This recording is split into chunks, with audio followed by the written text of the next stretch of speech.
अस्सलामुअलैकुम guys, welcome to my channel. इस video में हम डिस्कस करेंगे मिडल ईयर। जो हम टॉपिक्स डिस्कस करेंगे उनमें है स्ट्रक्चर पहले डिस्कस करेंगे, उसके बाद मैकेनिज्म ऑफ हियरिंग जो कंडक्ट होती है साउंड, जो टिम्पैनिक मेम्ब्रेन से साउंड कंडक्ट होती है ओवल विंडो तक, उसको कंडक्शन को देखेंगे। उसके बाद फंक्शंस को देखेंगे मिडल ईयर की। जो हमारे पास ईयर होता है उसके तीन पार्ट्स होते हैं, एक आउटर ईयर, दूसरा मिडल ईयर, तीसरा इनर ईयर। जो आउटर ईयर होता है उसके पार्ट्स होते हैं एक्सटर्नल और एकॉस्टिक या ऑडिटरी मीएटस एंड ऑडिटरी कैनाल। जो मिडल ईयर होता है उसके पार्ट्स में पहली चीज़ जो आती है वो है टिम्पैनिक मेम्ब्रेन, उसके बाद तीन ईयर ऑजिकल्स मेलियस, इनकस एंड स्टेपियस, और स्टेपियस कनेक्ट होती है ओवल विंडो से। स्ट्रक्चर ऑफ मिडल ईयर, जो स्ट्रक्चर होता है मिडल ईयर का उसके पार्ट्स हैं टिम्पैनिक मेम्ब्रेन, ईयर ऑजिकल्स। जो टिम्पैनिक मेम्ब्रेन है इसका और एक नाम है ईयर ड्रम। जो ईयर ऑजिकल्स हैं वो तीन होते हैं, मेलियस, इनकस, स्टेपियस। जो मेलियस होता है उसमें एक पार्ट है हैंडल, दूसरा है head. Attach to tympanic membrane by handle and to incus by head. ये टिम्पैनिक मेम्ब्रेन के साथ अटैच होती है हैंडल की मदद से और इनकस से अटैच होती है हेड की मदद से। जो इनकस है उसके दो parts, body and lenticular process. Body is connected to head of malleus by minute ligaments. ये वही बात फिर से दोहराई गई है कि बॉडी मेलियस के हेड से अटैच की गई है माइन्यूट लिगामेंट्स की मदद से। स्टेपियस के दो part, stem plus face palate. Stem is attached to lenticular process and face palate lies against oval window. Whenever the Malleus moves, the incus and stapes moves with it, thus acting as a single lever. जब Méliès move करती हैं तो incus भी उसके साथ move करती हैं, उसके बाद स्टेपिस भी उसके साथ मूव करती हैं। ये एक single as a single unit move करते हैं। कंडक्शन ऑफ साउंड, जब हमारे पास साउंड आती है जिसकी नॉर्मली ईयर में स्पीड होती है 343 मीटर पर सेकंड, टिम्पैनिक मेम्ब्रेन के साथ टकराती हैं, उसके बाद जो वाइब्रेशंस है मेलियस तक जाती हैं, फिर इनकस को ट्रांसफर होती हैं, फिर स्टेपिस, फिर ओवल विंडो। उसके बाद जो होता है फ्लूइड होता है, फ्लूइड ऑफ मेम्ब्रेनस लेबिरिंथ, जो एंडोलिम्फ होता है उसमें वाइब्रेशन ट्रांसफर होती है।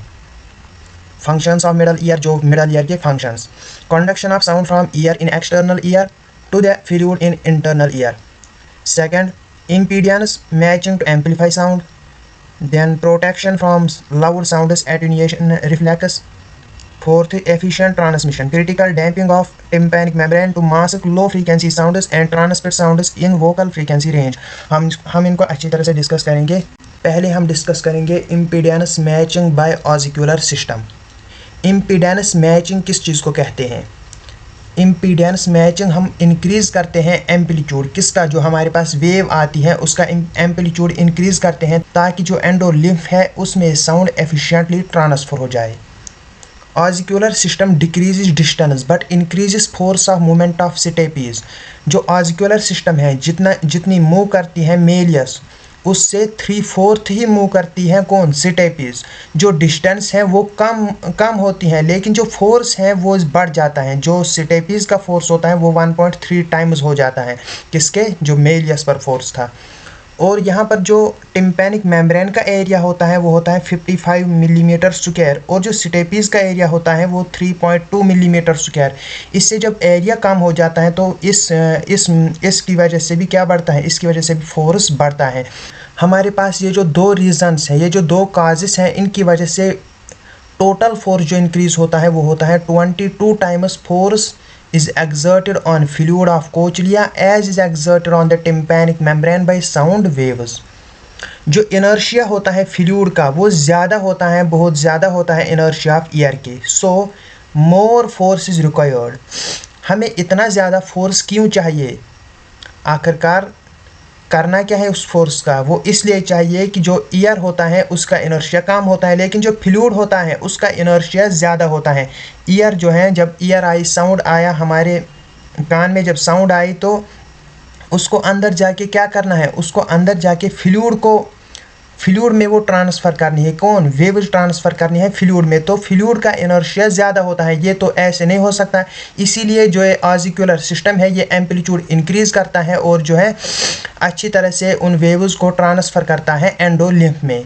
यहाँ पर हम इम्पीडेंस को इनर्शिया भी मान सकते हैं। It overcomes the impedance mismatch between low impedance year and high impedance fluid. जो ऑसिक्यूलर सिस्टम है ये इम्पीडेंस मिसमैच को बचाता है।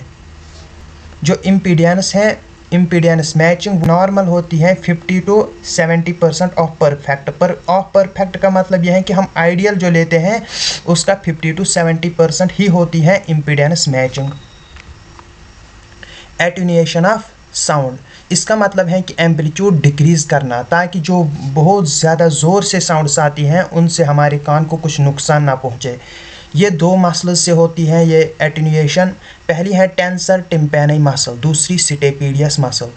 जब हमारे पास लाउड साउंड आती है तो ट्रांसफ़र होती है सीएनएस को। सीएनएस बहुत ही जल्दी रिफ्लेक्स भेजता है। लेटेंट पीरियड जिसका बहुत कम होता है 40 to 80 मिली सेकेंड्स, ये रिफ्लेक्स भेजता है। एटेन्यूएशन रिफ्लेक्स जिससे कॉन्ट्रैक्शन होती है ये दो मसल्स। जब टेंसर टिम्पैनी मसल कॉन्ट्रैक्ट होती हैं तो ये हैंडल को पुल करती हैं इनवर्ड। जो मेलियस होती है यहाँ पर इसकी ये हैंडल होती हैं उसको इनवर्ड पुल करती हैं। और जब कॉन्ट्रैक्ट होती हैं स्टेपिडियस मसल तो ये स्टेपीज को आउटवर्ड मूव करती हैं। इससे क्या होता है इससे दो अपोजिट डायरेक्शन में दो अपोजिट फोर्सेस एक्ट करते हैं जिसकी वजह से रिजिड बन जाती हैं और डिक्रीज होती है conduction of low frequency sound. इससे लो फ्रीक्वेंसी साउंड की कंडक्शन डिक्रीज होती है।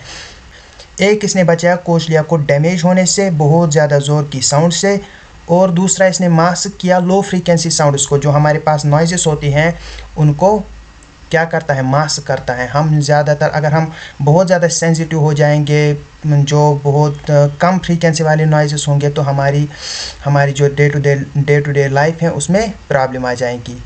Thank you for watching this video. हम मिलेंगे आपसे किसी और वीडियो में, तब तक के लिए अल्लाह हाफिज़।